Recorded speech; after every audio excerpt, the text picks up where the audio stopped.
ይህ የቁጣው ንግግሩ እናንተ ርጉማን ከኔ ወግዱ የሚለው ይህም እንደሚባላ እንዳያስቷችሁ ተጠንቀቁ። ብዙዎች በስሜ እኔ ክርስቶስ ነኝ ብለው ይመጣሉ። ምድሪቱ እንደምታዩት ነው። በጦርነት እየተናጠች ነው እኮ። ምናልባት እዚህ እኔና እናንተ ተቀምጠን የጥይት ድምፅ ላንሰማ እንችላለን። ቤታቸው እንደ ወንፊት የተበሳሳባቸው ካሁን እንጠፋለን እያሉ በስጋት የሚኖሩ በመላው ዓለም ያሉ አሉ። እግዚአብሔር አምላክ በዓለም ላይ ያለውን ይህንን የጦርነት ነገር እንዲያበርድልን ሰላሙ እንዲሰጠን የእርሱ ቅዱስ ፈቃድ ነው።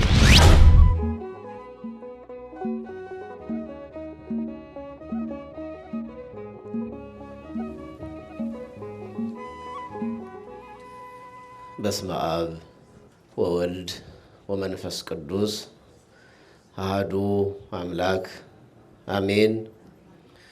አቤቱ አምላካችን ልዑል እግዚአብሔር ሆይ ወደህና ፈቅደህ በቸርነትህ ለዚህ ዕለት ለዚህ ሰዓት ስላደረስከን ዘላለማዊው ስምህ ዘውትር ለዘላለም የተመሰገነ ይሁን። ክቡር መልአከ ፀሐይ መምህር ዶክተር አምሳሉ ተፈራ የዚሁ ታላቅ ደብር አስተዳዳሪ፣ የሁላችንም መምህር አይንተ እግዚአብሔር አበው ካህናት፣ ላይካነ ምስጢር ዲያቆናት፣ በዚህ ቅዱስ ስፍራ ቃሉን ለመስማት የእግዚአብሔርን ቸርነት ለማግኘት ከሩቅም ከቅርብም ስፍራ የመጣችሁ ክርስቶሳውያን ወገኖቼ በልዑል እግዚአብሔር ስም እንደምን አደራችሁ? እንደምን አደራችሁ? እንደምን ሰነበታችሁ? ቸርነቱ የማያልቅ ምሕረቱ የበዛ የቅዱሳን አምላክ የእግዚአብሔር አብ ልጅ የድንግል ማርያም ልጅ መድኃኔ ዓለም ክርስቶስ ክብር ምስጋና ይግባው። የድህነታችን ምክንያት እግዚአብሔርን የምናመሰግንባት ቋንቋችን፣ ስለ እግዚአብሔር የምናጠናባት ፊደላችን ወላዲተ አምላክ እመ እግዚአብሔር እናታችን ቅድስት ድንግል ማርያም ስለ ንጽሕናዋ፣ ስለ ቅድስናዋ፣ ስለ እናትነቷ፣ ስለ አማላጅነቷ የተመሰገነች ትሁን። ቅዱሳን ሁሉ እግዚአብሔር በሰጣቸው ክብር፣ እግዚአብሔር በሰጣቸው ጸጋ የተመሰገኑ ይሁኑ። የምስጢር ባለቤት ቅዱስ አምላክ እግዚአብሔር የምናስተውልበትን በቤቱ ለዘላለም የምንጸናበትን እምነት ለሌላቸው ሰዎች ምሳሌ አርአያ የምንሆንበትን ቅዱስ ቃሉን እንዲያስተምረን የእርሱ ቅዱስ ፈቃድ ይሁንልን። የማቴዎስ ወንጌል ምዕራፍ 24 ቁጥር 13 ላይ እስከ መጨረሻው የሚጸና እርሱ ይድናል የሚል ይሆናል። እስቲ ሁላችሁም በሉት፣ እስከ መጨረሻው የሚጸና በሉ፣ እርሱ ይድናል። ይህንን ቃል የተናገረው መድኃኒታችን ኢየሱስ ክርስቶስ ነው። ደቀ መዛሙርቱን በደብረ ዘይት ተራራ ላይ ሰብስቦ ብዙ ነገር ከነገራቸው ካስተማራቸው በኋላ ልባቸው እንዳይደነግጥ እንዳይፈራ፣ በተለይ የምጽአቱን ምልክት አንድ ባንድ እየጠቀሰ ሲነግራቸው ነገሩ የሚያስፈራ የሚያስደነግጥ ስለነበረ አትፍሩ፣ አትደንግጡ፣ አስተውሉ፣ ተጠንቀቁ ከሚል ማሰሪያ ጋራ እስከ መጨረሻው መጽናት እንዳለባቸው ነግሯቸዋል። የጽናት ባለቤት እግዚአብሔር ሐዋርያትን በስብከት ሰማዕታትን በደም ጻድቃንን በገዳም ያጸና እኔና እናንተንም በሃይማኖት በምግባር ያጽናን። ሌላ ምንም ስራ የለንም። በዚህ ዓለም ላይ እግዚአብሔርን ጸንቶ ደስ ከማሰኘት የበለጠ ነገር የለም። እንግዲህ ደብረ ዘይት ቅድም ሲነገር እንደሰማችሁት እኩለ ጾም ነው። ዕለተ ምጽአቱም የሚነገርበት ነው። የክርስቶስ ዳግመኛ መምጣት ቅድም ዲያቆኑ ከመዝሙረ ዳዊት ላይ ስቦ እግዚአብሔርሰ ገሃደ ይመጽእ ወአምላክነሂ ኢያረምም እሳት ይነድድ ቅድሜሁ፣ እግዚአብሔር በግልጥ ይመጣል ይላል። በግልጥ በደመና ተጭኖ ይመጣል። በክብር እልፍ አእላፋት መላእክትን አስከትሎ ይመጣል። ከእናቱ ከቅድስት ድንግል ማርያም ጋር ሆኖ ይመጣል። እንግዲህ የክርስቶስ ምጽአቱ ሁለት ነው። አንደኛው መጀመሪያ የመጣበት ምጽአቱ ሰዎችን ለማዳን ከሰማየ ሰማያት የወረደው የሰው ልጆች ፍቅር አስገድዶት ስለ ሰው ልጆች ፍቅር ሲል መቼም ስለ ክርስቶስ ሲነገር ሁላችሁም ታውቃላችሁ። እግዚአብሔር ለምንድን ነው ሰውን የፈጠረው ወይም ሰውን በአምሳሉ ለምን ፈጠረው ተብሎ ቢጠየቅ ከፍቅር የተነሳ ነው። ሌላ ምንም ያስገደደው ነገር የለም። እግዚአብሔር ሰውን የፈጠረው ከፍቅር የተነሳ ነው። እስቲ አስቡት፣ እርሱ ሁሉን የሚያውቅ አምላክ ነው። የሰው ልጅ ደግሞ በአርአያ ሥላሴ ተፈጥሮ ነገር ግን በጸጋ አክብሮ ልጅነት ሰጥቶ በገነት ሲያኖረው ሕጉን ተላልፎ እንደሚበድል አይምሮው እንደሚጎሰቁል ጸጋው እንደሚገፈፍ እግዚአብሔር አታድርግ ያለውን እንደሚያደርግ እያወቀ ልብ በሉ፣ እግዚአብሔር ይህንን እያወቀ ሰውን ፈጠረው። እንደሚስት እያወቀ እንደሚበድል እያወቀ እንደሚያጠፋ እያወቀ የሰውን ልጅ ፈጠረው። ለምን? በኋላ በጥንተ ተፈጥሮ ፈጥሮት ቢበድልም እንኳን በአዲስ ተፈጥሮ በእመቤታችን አማካይነት ደግሞ እንደሚያድነው ስለሚያውቅ ማለት ነው። ስለዚህ አምላካችን ይህን ስለሚያውቅ ቢበድልም እንኳን ይቅር እንደሚለው እያወቀ ፈጠረው። ከዛ በኋላ የሰው ልጅ ሳተ፣ በደለ፣ አጠፋ። አምላካችን አሁንም ከፍቅር የተነሳ ወደዚህ ዓለም መጣና ከወደቀበት አነሳው። ስሙ ለዘላለም የተመሰገነ ይሁን። ወደዚህ ዓለም መጀመሪያ የመጣው የወደቀውን አዳምን ለማንሳት የቆሸሸውን አዳምን ንጹሕ ለማድረግ በእግረ አጋንንት እየተረገጠ የኖረውን አዳምን ከአጋንንት ስራት ነፃ ለማውጣት መድኃኒታችን ኢየሱስ ክርስቶስ መጣ።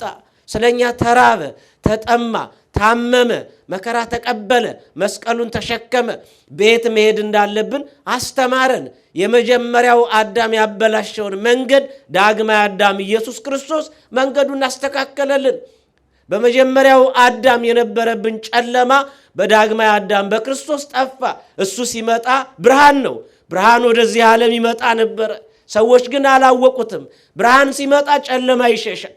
ስለዚህ የመድኃኒታችን የኢየሱስ ክርስቶስ የመጀመሪያው ምጽአቱ ለይቅርታ ከወደቅንበት ሊያነሳን ልጅነትን ዳግመኛ ልጅነታችን ሊመልስልን ሰው ሊያደርገን ተሰቅሎ ሊያድነን የመጣው ስሙ ለዘላለም የተመሰገነ ይሁን። ሁሉን ችሎ ማለት ነው። ሲመቱት ዝም ብሏል አላለም። በመጀመሪያው ምጽአቱ ኢየሱስ የመታህ ማን ነው ብለው ትንሽ ጨርቅ በአይኑ ላይ አስረው የመታህ ማን ነው እያሉ ሲዘባበቱበት እያወቀ ሰማይና ምድርን የፈጠረ ሁሉን የሚያውቅ አምላክ ግን እንደዛ ሲያረጉ ሲዘባበቱበት ዝም አለ። ምራቅ ሲተፉበት ዝም አለ። ስለ ራስህ ምን ትላለህ? ተናገር፣ ንጉሥ ነህ ሲሉት ዝም አለ። ትህትናው ይደንቃል። የአምላካችን የመድኃኒታችን የኢየሱስ ክርስቶስ በባለስልጣናቱ ፊት ስለ ራስህ ምን ትናገራለህ? ተናገር፣ አንተ የአይሁድ ንጉሥ ነህ፣ ምንድነህ? አምላክ ነህ ሲሉት ዝም ያለ ጌታ ልገለጥ ሲል ደግሞ ለሳምራዊቷ ሴት ደግሞ ራሱን ገለጥ አይደለም? ያቺ ምስኪን በትዳሯ ብዙ ፈተና የደረሰባት ሴት ከማህበረሰቡ የተገለለች ያቺ ሴት ኢየሱስ ክርስቶስ ካጠገቧ ሆኖ ውሃ ልትቀዳ ሄደች ሴት በእንስራ ሕይወቷ የማይጠፋውን ዘላለማዊ ውሃ ሊሞላላት ክርስቶስ ካጠገቧ ሆኖ አንተ የነገርከንን ነገር በሙሉ የሚነግረን መሲህ ወደፊት ይመጣል ስትል አንቺ ሴት እመኚኝ ከአንቺ ጋር ቆሙ የሚነጋገረው እርሱ እኔ ነኝ ያለና ገለጠላት። በትዕቢት እኮ ባለስልጣናቱ ስለ ራስ ምን ትላለህ ንጉሥ ነህ ብለው እነ ጲላጦስ ሲጠይቁት ዝም ያለው ጌታ ለዚህ ሴት ግን ራሷን ገለጠላት። ብዙ በዝምታ ሁሉም በመታገስ አምላካችን ሁሉን አድርጓል። ዳግመኛ ሲመጣስ ነው። ዳግመኛ ለፍርድ ሲመጣ ግን የወጉት ሁሉ ያዩታል። ያኔ ዝምታ የለም። ወአምላክነሂ ኢያረምም አምላካችን ዝም አይልም። ቅድም ሰምታችኋል። በቀኝ የቆሙትን እናንተ የአባቴ ብሩካን ብሎ ስድስቱን ቃላተ ወንጌል ቅድም የተማርነው ይሄን በመፈጸማችሁ ወደ መንግሥተ ሰማያት ግቡ፣ ወደ አምላካችሁ ደስታ ግቡ፣ በጥቂቱ ታምናችኋል በብዙ ትሾማላችሁ ይላል። ወደ ግራ ደግሞ ዞር ብሎ እናንተ ርጉማን ከኔ ወግዱ። ይሄ የቁጣው እሳት ማለት ነው። የቁጣው ንግግር ማለት ነው። ቃለ ሕይወት ማለት ቅድም የሰማነው ከክርስቶስ ከአምላካችን የሚወጣው ነው። ስለዚህ ዳግመኛ ለፍርድ ሲመጣ ዝም አይልም። ጻድቃንን በቀኝ ኃጥአንን በግራ አድርጎ ይፈርዳል። እሳት ይነድድ ቅድሜሁ፣ እሳት በፊቱ ይነዳል ማለት መቼም እኛ የለመድነው እሳት አይደለም። ይሄ የቁጣው ንግግሩ እናንተ ርጉማን ከኔ ወግዱ የሚለው ይህም እንደሚባላ እሳት ነው። እግዚአብሔር አምላክ ከዚህ ሁላችንም ይጠብቃል። ዳግም መድኃኔዓለም ሲመጣ ሁላችንም ከቤቱ አይለየን። እንግዲህ ደብረ ዘይት የወይራ መብቀያ ቦታ ነው። በወይራ ደን የተሸፈነ ስፍራ ነው። ደብር ማለት ተራራ ማለት ነው። ዘይት ማለት ደግሞ ወይራ ማለት ነው። ደብረ ዘይት በአጠቃላይ የወይራ ተራራ፣ ወይራ የሚበዛበት ተራራ ማለት ነው። ከኢየሩሳሌም በስተ ምስራቅ በኩል የሚገኝ ትልቅ ተራራ ነው። እግዚአብሔር በዚህ ብዙ ድንቅ ነገር አድርጓል። ያቺ ጌቴሴማኒ የምትባለው የጸሎት ስፍራ ያለችው በዚሁ በደብረ ዘይት ተራራ አጠገብ ነው። ጌታችን መድኃኒታችን ኢየሱስ ክርስቶስ ይሁዳ አሳልፎ ሊሰጠው አይሁድም ሊይዙት ያሰቡበት እሱ ሲጸልይ ያደረበት ቦታ ጌቴሴማኒም በዛለች። እነ ቤተ ፋጌ ሁሉ በዛ አካባቢ ነው ያሉት። ለስም አጠራሩ ክብር ምስጋና ይግባውና አምላካችን መድኃኒታችን ኢየሱስ ክርስቶስ ቀን ቀን በከተማ ሲያስተምር ይውል ነበር። ከኔ ጋር ናችሁ? እየሰማችሁ ነው? ደክሟችኋል? ይበቃናል? የምራችሁ ንገሩኝ። ከቅዳሴ መካከል ደስ የሚልህ ምንድን ነው ተባለ አንዱ። እንግዲህ አትናቴዎስ ቅዳሴ አለ፣ ዮሐንስ አፈወርቅ አለ፣ የቅዳሴ ማርያም ሁሉም ደስ ያለ። እኔን ግን ደስ የሚለኝ በሰላም ወደ ቤታችሁ ሂዱ ሲባል ነው ብሏል አንዱና አይዟችሁ እሷ ደርሳለች፣ ትንሽ ነው የምንነጋገረው። ጌታችን አምላካችን መድኃኒታችን ኢየሱስ ክርስቶስ ቀን ቀን ሕዝቡን ያስተምር ነበር፣ እንደምታውቁት ማለት ነው። እንደ ባለስልጣን ያስተምር ነበር ነው የሚለው። እንደ ባለስልጣን ማለት እንደ እግዚአብሔርነቱ ብዙዎቹ በትምህርቱ ይማረኩ ነበረ። ሕሙማነ ነፍስን በትምህርቱ ይማርካቸው ነበር ማለት ነፍስ ትታመማለች፣ ኃጢአት ያሳምማታል። እግዚአብሔርን ማጣት፣ ቃል እግዚአብሔር ማጣት ነፍስን ያሳምማታል። ብዙዎች በነፍስ ታመዋል። ስለዚህ የነፍስ መድኃኒቷ ቃል እግዚአብሔር ነው። ቀን ቀን ያስተምራል፣ ብዙ ሕዝብ ይከተለዋል። ብዙ ሕሙማን ይመጣሉ፣ ይፈውሳቸዋል። አንካሳውን እንዲራመድ ያደርጋል፣ ለምጻሙን ያነጻል።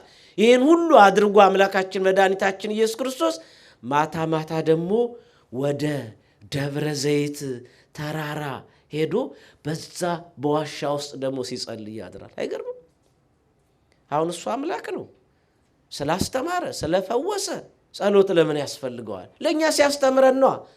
እኛ አስተምረን ሰዎች በእኛ ትምህርት ንስሐ ሲገቡ በመስቀላችን በጸበል ሕሙማንን ስንፈውስ እንዳንታበይ እኔ እኮ ስላስተማርኩኝ ነው ሰዎች ንስሐ የገቡት የሚል ትዕቢት በልቡናችን እንዳይገባ ቀን ቀን ያን አደረጋችሁ፣ አስተማራችሁ፣ ጸለያችሁ፣ አጠመቃችሁ፣ ብዙዎችን አጽናናችሁ፣ አስተማራችሁ፣ ፈወሳችሁ። ዞር ብላችሁ ደግሞ ወደ ዋሻ ወደ ጸሎት ስፍራ ሄዱና የማንጠቅም ባሪያዎች ነን በሉት። አያችሁ፣ ዞር ብለን የማንጠቅም ባሪያዎች ነን ስንል ዲያብሎስን እናሸንፈዋለን። ለዲያብሎስ መድኃኒቱ ትህትና ነው። ለዲያብሎስ መድኃኒቱ ትህትና ነው። ራስን ዝቅ ማድረግ ነው። ቅዱሳን ዲያብሎስን የቀጠቀጡበት መሳሪያ ትህትና ነው። ክርስቶስ ይህንን አስተምሮናል። ስለዚህ መድኃኒታችን ኢየሱስ ክርስቶስ በዚህ በደብረ ዘይት ተራራ ከደቀ መዛሙርቱ ጋር አንድ ላይ ከመቀመጡ በፊት ጠዋት ልክ እንደዚህ ጠዋት ቤተ መቅደስ ጸሎት አድርገው ሲወጡ ደቀ መዛሙርቱ የጠዋት ፀሐይ ሰሎሞን ከዛም ዘሩባቤል ያደሰውን ያንን 46 ዓመት የፈጀውን ቤተ መቅደስ የጠዋት ፀሐይ ወጥቶበት ሲያዩ ውበቱን አይተው እየተደነቁ ይሄ ቤተ መቅደስ እንዴት ያምራል፣ ውበቱ እንዴት ይደንቃል እያሉ ለጌታችን ይነግሩታል።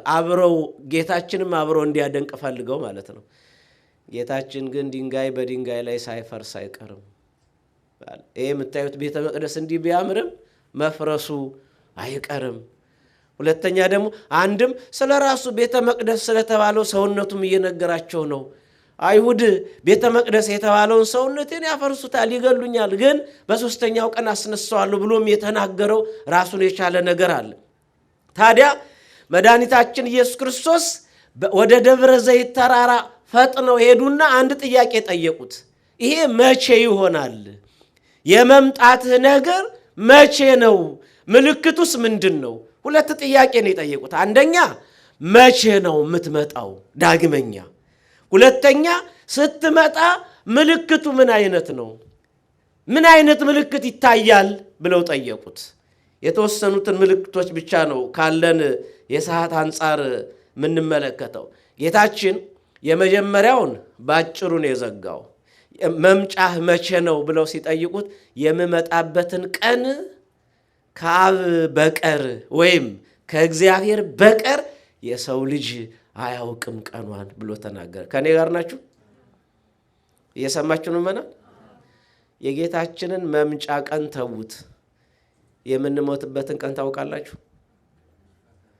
ታውቃላችሁ? አናውቅም።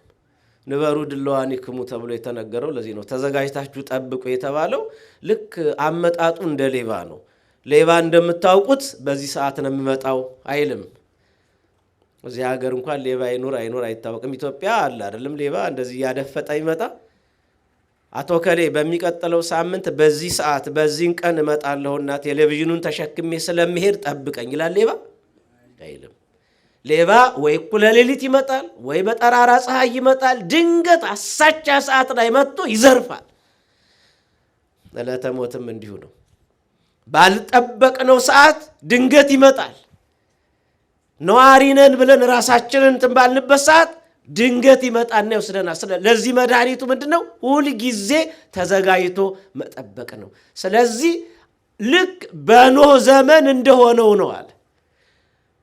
በኖህ ዘመን የሰው ልጅ በደሉ ኃጢአቱ በስቶ ኖህ ሁል ጊዜ በተደጋጋሚ በየቀኑ ቢመክራቸው አንሰማም ብለው አናደምጥም ብለው 100ውን ዘመን እንደ ልባችን እንዝለልና በ20ው ዘመን ንስሐ እንገባለን ሲሉ ድንገት ባልጠበቁት ሰዓት ኖህ መርከቡን ሰርቶ ጨርሶ ወደ ልጆቹ እሱ ሚስቱ ገብተው የተፈቀደላቸውን ሰዓት ከገቡ በኋላ መርከቡ ከተዘጋ በኋላ እነኛ የሚጨፍሩ ሰዎች ዘመናቸው አልቆ ድንገት እንደጠፉት የሰው ልጅም እንደዚህ ይሆናል።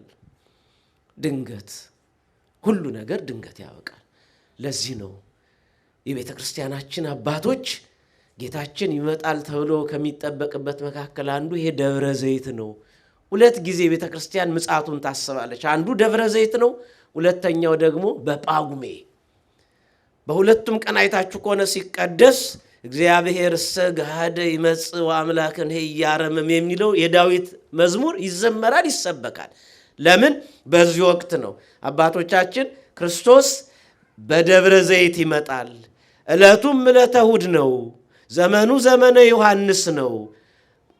ቀኑ ደግሞ ሰዓቱ ደግሞ እኩለ ሌሊት ነው። አሁን ችግሩ የትኛው ዘመነ ዮሐንስ? ብዙ ዘመነ ዮሐንስ አሳልፈናል። ብዙ ደብረ ዘይት አሳልፈናል። ብዙ እኩለ ሌሊት አሳልፈናል። ግን ድንገት ይሆናል። ያንን ድንገት በሚገባ መጠበቅ ያስፈልጋል ማለት ነው።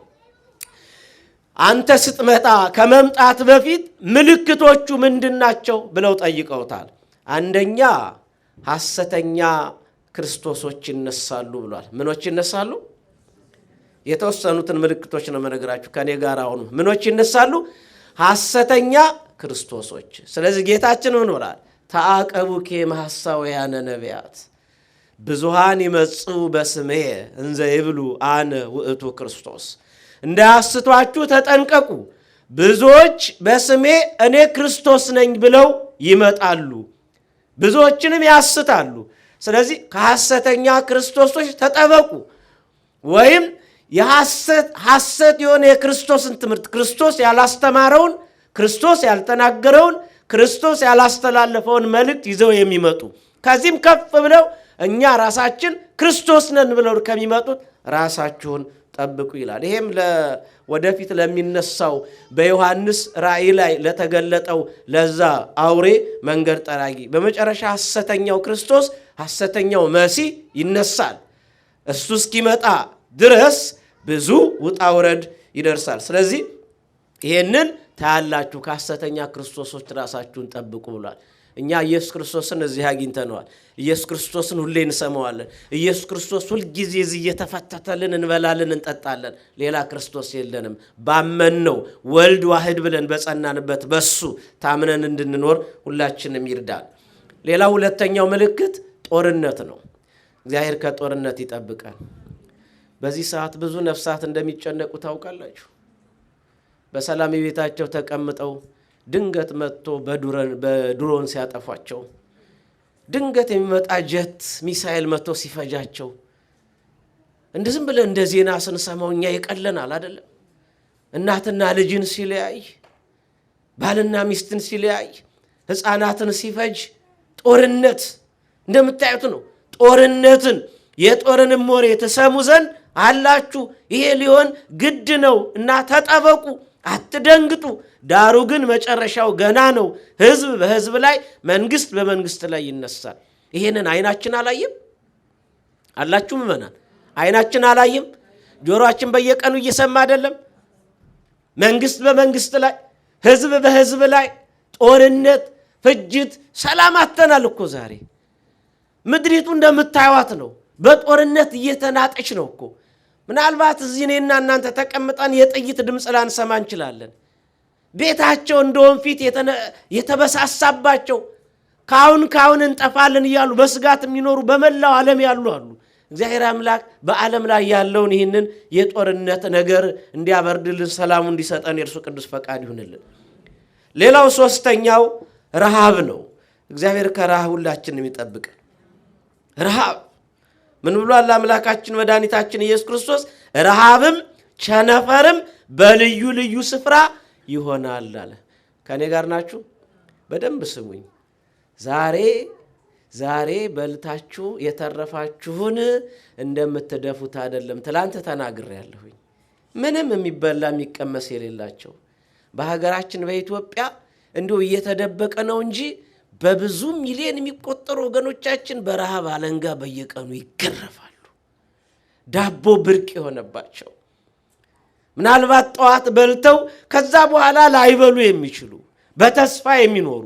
ረሃብ ክፉ ነው። በነገራችን ላይ ወገኖቼ ከረሃብ ጦርነት ይሻላል ይላሉ አባቶቻችን። ረሃብ ክፉ ነው። ረሃብ አደገኛ ነው። ረሃብ አይግጠማችሁ። በመጽሐፍ ቅዱስ እውነተኛ ታሪክ ልንገራችሁ። ረሃብ ነግሶ የሚበሉት አጥተው እናቶች የወለዷቸው ልጆቻቸውን በየተራ በልተዋል። ይሄ መጽሐፍ ቅዱስ ላይ ያለ ታሪክ ነው የምነግራችሁ። በየተራ ረሃብ ክፉ ነው። በተለይ ደግሞ የቃል እግዚአብሔር ረሃብተኞች አያድርገን መድኃኔዓለም። በረሃብ ምክንያት ብዙዎች ይሰቃያሉ፣ ይንገላታሉ። ረሃብ ሃይማኖትን ያስቀይራል። ረሃብ እግዚአብሔርን ያስክዳል። ለዚህ ነው እኮ ጥበበኛው ሰሎሞን ምን አለ መሰላችሁ? ሁለት ነገርን ካንተ ሻለሁ አለ። መጽሐፈ ምሳሌ ምዕራፍ 30 ቁጥር 8 ላይ ሁለት ነገርን ካንተ ሻለሁ፣ ሳልሞት አትከልክለኝ፣ ድህነትንና ባለጠግነትን አትስጠኝ፣ ከንቱነትን ከኔ አርቅ። ልብ በሉ፣ ድህነትንና ባለጸግነትን አትስጠኝ ያለው ማለት ድሃም አታድርገኝ፣ ባለጸጋም አታድርገኝ፣ ነገር ግን የሚያስፈልገኝን እንጀራ ስጠኝ አለ። ምን ስጠኝ አለ? እስኪ ጮክ ብላችሁ የሚያስፈልገኝን እንጀራ በሉ። የምንፈልገውን እንጀራ ነው ወይስ የሚያስፈልገንን? የሚያስፈልገንን ነው። ምንፈልገውማ ብዙ ነው። እኔና እናንተ ምንፈልገውን ከሰበሰብንማ ጤነኞች አንሆንም። የሚያስፈልገንን የዕለት ጉርሳችንን የሚያስፈልገኝን እንጀራ ስጠኝ አለና ድሃ ሆኜ በመስረቅ እንዳላሳዝንህ፣ ሀብታም ሆኜ ደግሞ በትዕቢት እግዚአብሔር ማን ነው እንዳልልህ። ሁለቱም እኮ ከባድ ነው። በጣም ድሃ መሆን እንጀራ ማጣት እግዚአብሔርን እንድንሳደብ ያደርገናል። ወይ እግዚአብሔርን ስደበው፣ ወይ በሃይማኖት ምክንያት ሃይማኖትን ከለወጥክ ዳቦ እንሰጥሃለን ይላል። በረሃባችን ይመጡብናል። ሀብታሞች ስንሆን ደግሞ ከልክ በላይ ደግሞ ኪሳችን አበጥ ሲል ደግሞ እግዚአብሔር ማን ነው እንላለን። እንደ ፈርዖን ማለት ነው። ሕዝቤን ልቀቅ ሲለው እግዚአብሔር ማን ነው አለ፣ ስልጣኑን ተመክቶ። እግዚአብሔር ማንነቱን 9 መቅሰፍት 10ኛ ሞተ በኩራ አድርጎ ፈርዖንን አሳይቶታል። እግዚአብሔር አምላክ ከረሃብ ሁላችንም ይጠብቀን። ሌላው የመሬት መንቀጥቀጥ ነው። የመሬት መንቀጥቀጥ ምን ብሏል? እነሆ በልዩ ልዩ ስፍራ የምድር መናወጥ ይሆናል አለ። እግዚአብሔር ከመናወጥ ሁላችንም ይጠብቃል።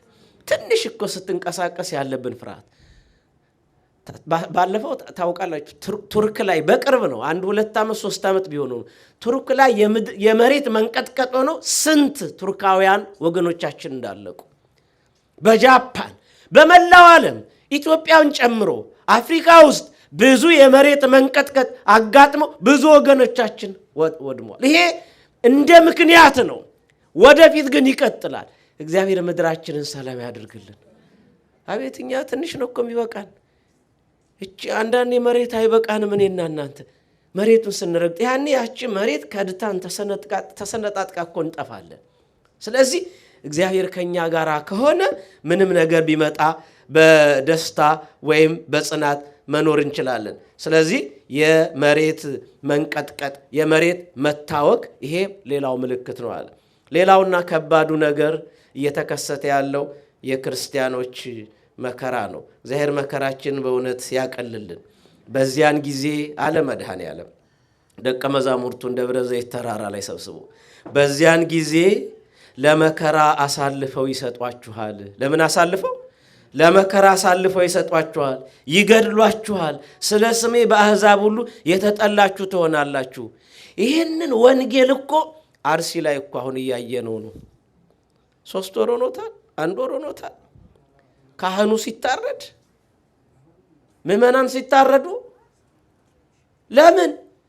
የወንጌሉ ቃል እንዲፈጸም ነው። ምንድነው ጥፋታቸው? ዓለም ቢጠላችሁ አትደነቁ ብሏል። ለምን? አስቀድሞ እኔን ጠልቶኛል። ዓለም ክርስቶስን እኮ አንገቱን አስራ እየጎተተች 6666 ጊዜ ገርፋ አንገላታ ጎትታ መስቀል አሸክማ ብዙ ነገር እጆቹን በችንካር አድርጋ እግሮቹን በችንካር ጎኑን ዓለም እንዲህ አድርገዋለች ኢየሱስ ክርስቶስን። ስለዚህ እኔና እናንተም በክርስቶስ ክርስቲያን በወልድ ውሉድ የተሰኘን የክርስቶስ ተከታዮች ሆነን ደግሞ ይሄ ሁሉ መከራ እንቀበል ዘንድ ግድ ነው። እኔን የሚወደኝ ቢኖር ራሱን ይካድ መስቀሌንም ተሸክሞ ይከተል። መስቀል ማለት ይሄ ነው እኮ። 3 ደቂቅ እየዘለሉ እሳት ውስጥ የገቡት ለመከራ አሳልፈው ይሰጧቸዋል ስላለ ሁልጊዜ ክርስቶስ በእኛ ውስጥ ካለ መከራ አለ፣ ግን እናሸንፋለን። የ20 ዓመቱ ጎልማሳ ቅዱስ ጊዮርጊስ በመጋዝ ሲሰነጠቅ የጸናው ሰውነቱ ስጋው ሲፈጭ የበረታው በዓለም ሳላችሁ መከራ አለባችሁ ተብሎ ስለተነገረ ነው። እኔና እናንተ ኮሽታ በሌለበት ምንም ችግር በሌለበት ነው ቁጭ ብለን እየተማርን ያለ ነው። ትላንትና የነበሩ ክርስቲያኖች በካታካምቦ ዋሻ ውስጥ ሆነው ከተገኙ ለተራቡ አናብስት ይሰጡ ነበረ። በከተማው ላይ እንደ ጧፍ ያነዷቸው ነበረ። ክርስቲያኖች ስለሆኑ ክርስቶስን ስለሚከተሉ የእሱ አገልጋዮች ስለሆኑ ገና ወገኖች መከራ አለ እንዳይመስላችሁ። በዚች ሀገር በነፃነት እየኖርን ነው ብለን እናስባለን። መከራው የትም ቢሆን ክርስቲያን ባለበት ሁሉ መከራ አለ፣ ፈተና አለ። ደስ የሚለው ግን አይዟችሁ እኔ ዓለምን አሸንፌዋለሁ ብሏል መድኃኔዓለም። ክብር ምስጋና ይግባው። በዓለም ሳላችሁ መከራ አለባችሁ፣ ነገር ግን አይዟችሁ እኔ መከራውን አሸንፌዋለሁ ብሏል። እና እንደምታዩት ነው ክርስቲያኖች እንደ በግ እየታረዱ የክርስቲያኖችን ደም ማፍሰስ ልክ እግዚአብሔርን እንደ ማምለክ እየቆጠሩት አሕዛብ አሁን ያለንበት ዘመን ቀላል አይደለም። ስለዚህ ይሄ የመምጫው ምልክቱ ነው።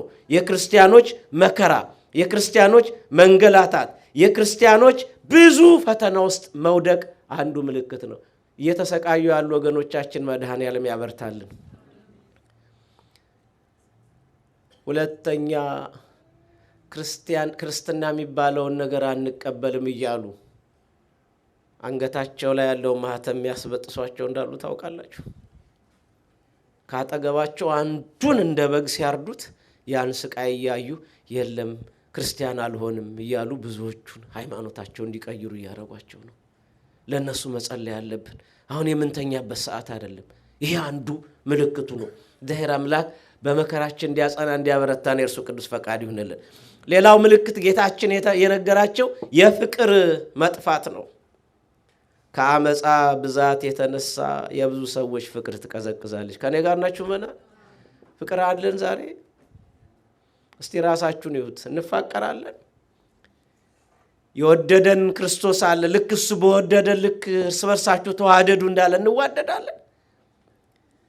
አሁን እዚህ ጋር እናንተን አላሳቅቃችሁም እንጂ ከዚህ መካከል እንዲሁ እርስ በርሳችሁ የተጣላችሁ ችግር ያለባችሁ ብላችሁ ብዙዎቻችሁ አትነሱም? ደብረ ዘይት ጌታ የሚመጣበት ቀን ነው። ሳንስተካከል በስነ ስርዓት ነጩን ሳንለብስ ይቅርታ ሳንባባል ድንገት ይቅር ያላልነው ሰው ድንገት ታሞ ቢሞት አይቆጫችሁም? ከመቃብር ተነስቶ ይቅርታ ያደርግላችኋል? ትታረቁታላችሁ? ጥላቻ በእያንዳንዳችን ልቦና ተዘርቶ ፍቅር ተሰዳለች። ፍቅር ተሰዳ ሄዳለች። ፍቅር ግን እግዚአብሔር ነው። ፍቅር ምን እንደሆነ ቀራንዮ ላይ አስተምሮናል። ያ ሁሉ ሲደረግበት የሚያደርጉትን አያውቁም እያለ ይቅር በላቸው እያለ እየታገሰ አምላካችን ፍቅርን አሳይቷል። ፍቅርን አስተምሯል። ስለዚህ ቅዱሳን ያጠኑትን የያዙትን ፍቅር እኔና እናንተም አጥብቀን መያዝ መቻል አለብን። ስለዚህ የቀዘቀዘውን ፍቅራችንን መድኃኔዓለም እንዲመልስልን የእርሱ ቅዱስ ፈቃድ ይሁንልን። እንደምታዩት ነው በመካከላችን ፍቅር ጠፍቶ መተሳሰብ ጠፍቶ እየተገፋፋን ያለንበት ነው። እንዲሁ እንደሆንን ሳንስተካከል መድኃኔዓለም እንዳይመጣ ሁላችንም ይጠብቀን። ሌላው የመጨረሻው የወንጌል መዳረስ ነው። ወንጌል ለአሕዛብ ሁሉ ምስክር እንዲሆን ይህ የመንግስት ወንጌል በዓለም ሁሉ ይሰበካል አለ ጌታ። ለምን አልሰማንም እንዳይሉ ይሄ በአሕዛብም መንደር ባልተጠመቁትም ሁሉ ሳይቀር አውቀውትም ይሁን ሳያውቁ ወንጌል ይነገራል። ለምን በኋላ በፍርድ ሰዓት የእያንዳንዱ የሕይወት መጽሐፍ ሲዘረጋ አልሰማሁም አልተመሰከረልኝም እንዳይል ወንጌል በመላው ዓለም እንደምታዩት ነው። በአንድም ይሁን በሌላ መንገድ ወንጌል የማይሰበክበት ዓለም የለም። ስለዚህ ይሄም አንዱ ምልክት ነው። የመጨረሻው ይህን ሁሉ ምልክት ስታዩ እስከ መጨረሻው ጽኑ ነው። እግዚአብሔር ያጽናን ወገኖች። መቋጫው ይሄ ነው። ምድር ልትናወጥ ትችላለች። ፍቅርም ሊጠፋ ይችላል። ብዙ ምልክቶች ልናይ እንችላለን። ጦርነትና የጦርነት ወሬ እንሰማለን። ብዙ ለህሊና የሚከብድ ነገር እናያለን። የክርስቲያኖችን መከራ እናያለን። ምን አይነት ነው ክርስትና ለምን እንከተላለን ብለን ሌላ ነገር ውስጥ እንዳንገባ እስከ መጨረሻው የሚጸና ይድናል አለ። ቅዱሳንን ያጸና አምላክ እኔ እናንተንም ያጽናል። ንስሐ የገባን በንስሐችን ስጋውና ደሙን የተቀበልን እንደዛው ያልተቀበልንም ደግሞ የምንቀበልበትን ዕድሜ እንዲሰጠን በአጠቃላይ በአንዲት ርትዕት በሆነችው በተዋህዶ ሃይማኖታችን ጸንተን ከቁጥር ሳንጎል ከዳንበት ሳንጠፋ ከዚቹ ከመርከባችን ቤተክርስቲያን እንደጸናን በዚሁ እንድንቆይ እግዚአብሔር ሁላችንም ይርዳል። ወገኖቼ የመዳን ሰዓት የመዳን ቀን አሁን ነው። ያንን በሚገባ ልንይዝ ያስፈልጋል። ያስተማረን የመከረን የአባቶቻችን አምላክ ልዑል እግዚአብሔር ክብር ምስጋና ይግባው።